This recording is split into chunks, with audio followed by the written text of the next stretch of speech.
श्री शिवाय नमस्तुभ्यं। 15 जुलाई आषाढ़ीय नवरात्रि गुप्त नवरात्रि का विशेष दिन। अब इस गुप्त नवरात्रि में आप गुप्त नवरात्रि के पहले दिन, दूसरे दिन, तीसरे दिन, चौथे दिन या फिर अष्टमी या नवमी तिथि कभी भी 2 पार्थिव शिवलिंग वाला उपाय कर सकते हैं। 2 पार्थिव शिवलिंग आपको बनाने हैं और ये दोनों पार्थिव शिवलिंग बनाकर सफ़ेद पुष्प और लाल पुष्प का उपाय आपको करना है। कैसे करना है उपाय पूरा? संतान प्राप्ति, वंश की वृद्धि के लिए केवल और केवल गुप्त नवरात्रि में किया जाने वाला ये विशेष उपाय करें।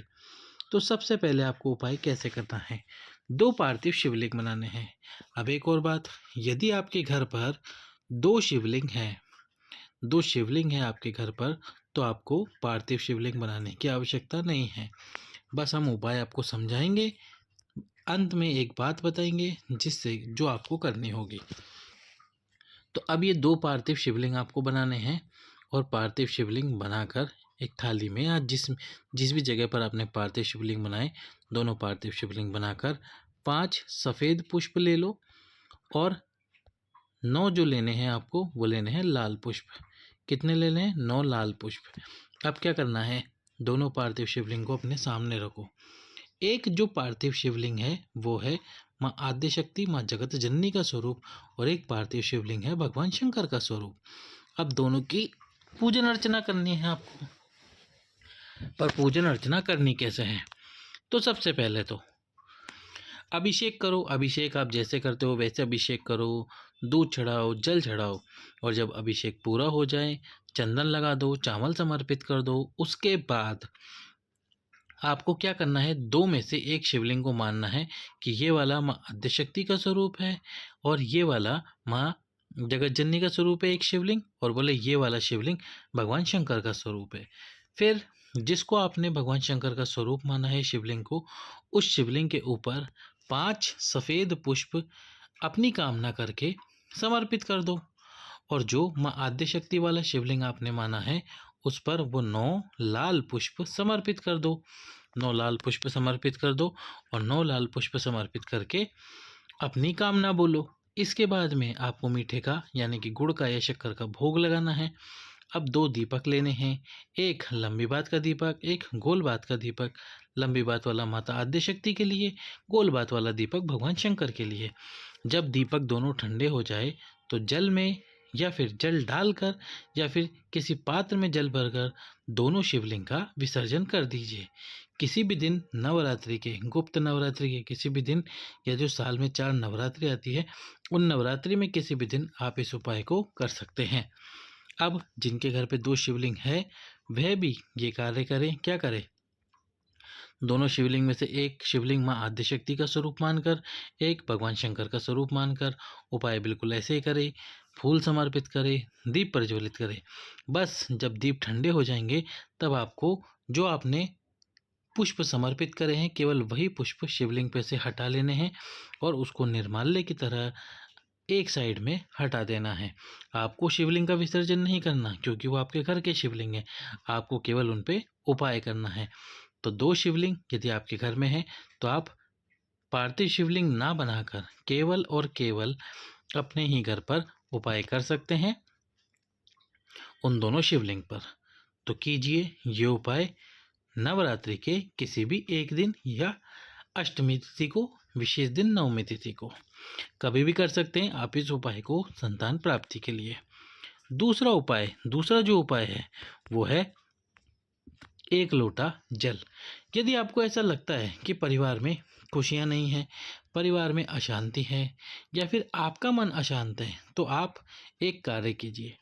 1 लोटा जल ले लीजिए। उस 1 लोटा जल को लेकर उसको भरकर आपके घर के अंदर रख दीजिए रात्रि के समय, नवरात्रि के किसी भी दिन।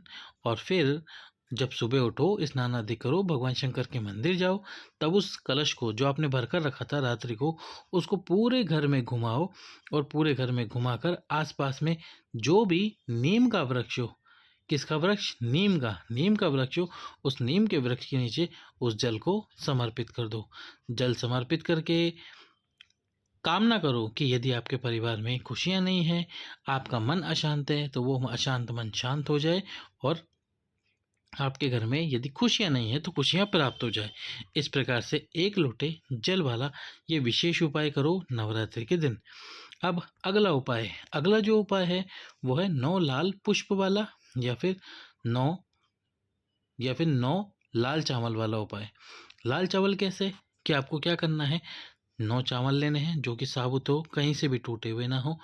उन 9 चावल को लेकर लाल कर लो। आप कुमकुम में लाल कर लो या चंदन में लाल कर लो, जिसमें भी आप करना चाहो।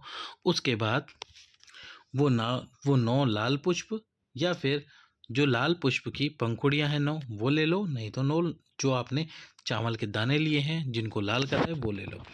यदि आप मेहनत बहुत कर रहे हो, प्रयास बहुत कर रहे हो, तो फिर वो पुष्प लेकर वो 9 के 9 पुष्प या आपने चावल लिए तो चावल माता अशोक सुंदरी वाले कटी भाग पर समर्पित कर दो। 9 के 9 पुष्प समर्पित करो माता अशोक सुंदरी वाले कटी भाग पर और बाबा से प्रार्थना करो, माता आद्य शक्ति से प्रार्थना करो कि हे माँ, मैं मेहनत कर रहा हूँ, प्रयास कर रहा हूँ, मेरी शीघ्र अतिशीघ्र सरकारी नौकरी लगवाइए।